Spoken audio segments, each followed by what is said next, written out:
I'm Ryan Kauth. I'm with the Wisconsin Small Business Development Center at UW Green Bay. The SBDC acronym up here is Small Business Development Center. And we're part of a statewide and also a national network of small business development centers. In Wisconsin, you can find those at each four-year UW campus. And we primarily do two things.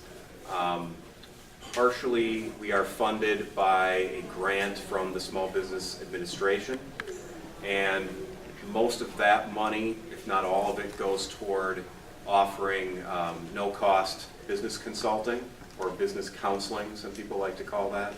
And that's for companies prior to existence, startup, established, growing companies. So we see ourselves more as generalists, and then if you need something very specific, we'll probably refer you to that type of a source, such as an accountant or a business attorney or another one of the partners here in this room. And we also do some low-cost small business leadership training.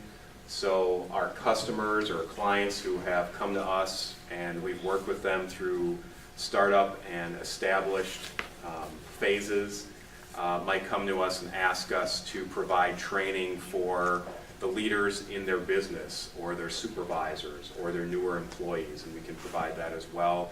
And we try to keep those at a lower cost.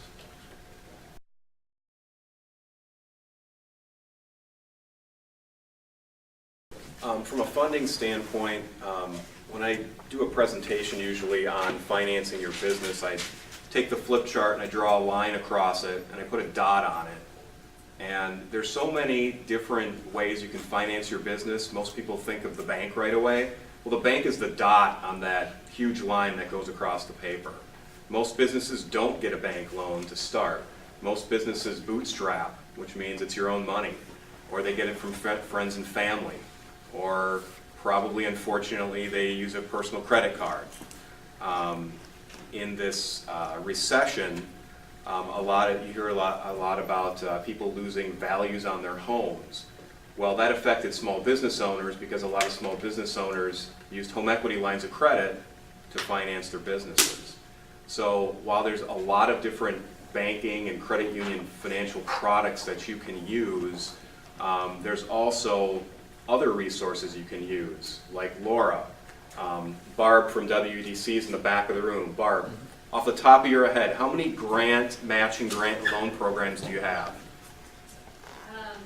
Well, we've tried to simplify it, so it's broken down into whether or not it's a technology-based loan or a more traditional lending product or a loan guarantee. So I tried to make it easier with one application through our system, and then we'll meet with you to better define an investment strategy that might meet your needs. Good. Several programs. Yeah, I mean, there's lots. I mean, Neil in the back with the city has, several. Anything from signage in the front of your building to acquiring the building, right? Yep. So the best thing to do probably is to meet with one of the resources in this room if you want to narrow down your focus. And based on just the fact that if you're a nonprofit or a for-profit, I mean, that will help narrow down some of that. So I guess the good news is there's lots of different resources.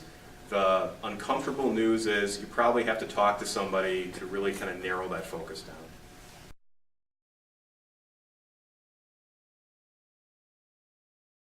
Well, every bank and credit union has their own loan policy, and that policy dictates what you can advance on an asset. So if that asset's a building, maybe they will go up to 75% of that building. So then you ask yourself, where does their 25% come from? I mean, some of that could come from Neil, some of that could come from a microloan. It really should come from you somewhere. And that's what we would need to sit down and talk about and figure out. So you need to understand the bank's policy and what they can loan first.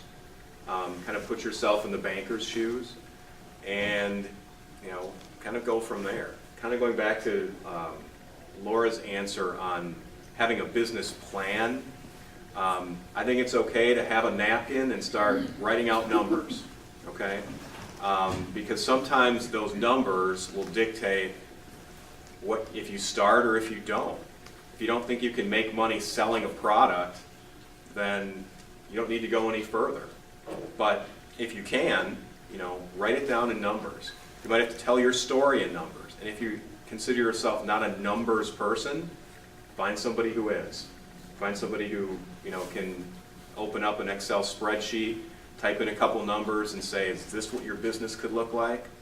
And really start to understand the numbers in your business.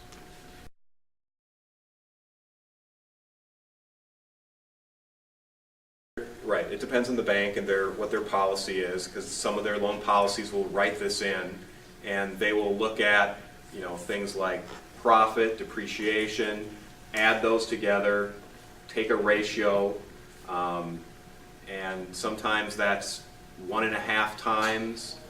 Sometimes it can go down to 1.1. But they do have those numbers that you can talk to them about, and really you need to understand. It's something you need to understand.